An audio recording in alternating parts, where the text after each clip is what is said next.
હાલો. મારું નામ પરમાર સાક્ષી મુકુંદભાઈ છે. મારી ફ્રેન્ડનું નામ ચાવડા ઉડીશા સુરેશભાઈ છે. અમે બંને શ્રી અમીશા વિદ્યાલય બોટાદમાં ધોરણ 10માં અભ્યાસ કરીએ છીએ.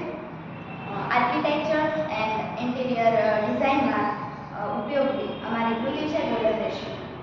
પ્રાચીન સમયમાં વિવિધ ટેકનિક્સનો ઉપયોગ થતો હતો અને ઘણા બધા બાંધકામો બાંધવામાં આવતા હતા અને હાલના સમયમાં એ ટેકનિક્સ વિસરાઈ રહી છે. જો હાલના સમયમાં એ ટેકનિક્સનો ઉપયોગ કરવામાં આવે તો આપણી ભવિષ્યની પેઢીને સારો એવો આકર્ષક અને ટકાઉ વારસો મળી શકે. આ ટેકનિકમાં એક ટેકનિક છે ગોલ્ડન રેશિયો.